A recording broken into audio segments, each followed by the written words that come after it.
চলমান আন্দোলন চলতেছে। আপনারা জানেন যে আমাদের চলমান আন্দোলন চলতেছে। এই চলমান আন্দোলন আমাদের অব্যাহত থাকবে। আমাদের সকল বাংলাদেশের সকল জায়গায় মানববন্ধন হচ্ছে শান্তিপূর্ণ মানববন্ধন। আমরা শান্তিপূর্ণ আন্দোলন করে যাব আমাদের ন্যায্য দাবি আদায়। এই সাংবাদিক ভাইরা আপনাদেরকে আমি কিছু এনইআর সিস্টেমটা একটু আপনাদের ক্লিয়ার করে বলি। এনইআর এনইআর এই এনইআইআর সিস্টেমটা হয়েছে কি আপনাদেরকে একটু ক্লিয়ার করি। আপনি অবশ্যই একটি স্মার্টফোন চালান। এই স্মার্টফোনটা যে কোনো কারণে নষ্ট হয়ে যেতে পারে, পারে না ভাই? যে কোনো কারণে পানিতে পড়ে যেতে পারে, যে কোনো কারণে ভেঙে যেতে পারে। আপনি যদি এখন আপনার এই ফোনটা ভেঙে যায় বা নষ্ট হয়ে যায়, তাৎক্ষণিকভাবে আপনি এই এই আপনার যে ব্যবহৃত সিমটি অন্য একটি ফোনে ঢুকাবেন, নেটওয়ার্ক আসবে না। কেন আসবে না?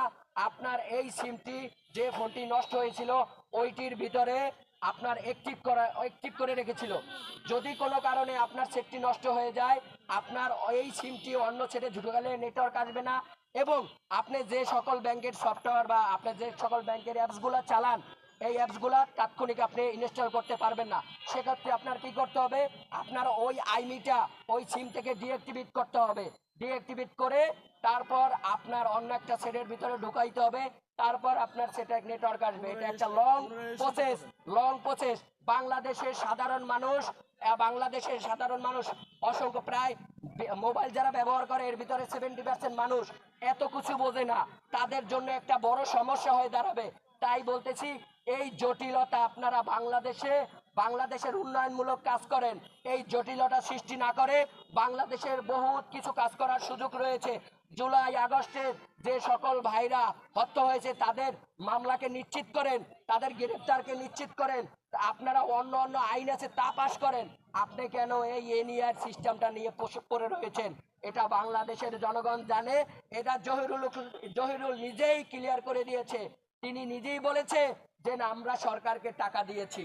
আসলে যদি সরকারকে টাকা দিয়ে থাকে তাইলে সরকারের কোন কোষাগারে টাকাটা জমা হয়েছে আমাদেরকে প্রমাণ করেন।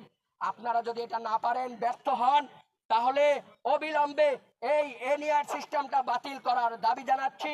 আপনাদের খুব দ্রুত এই এনইআর সিস্টেম বাংলাদেশের জনগণের ভোগান্তি হবে, শুধু ব্যবসায়ীদের না, বাংলাদেশের সাধারণ জনগণের ভোগান্তি হবে।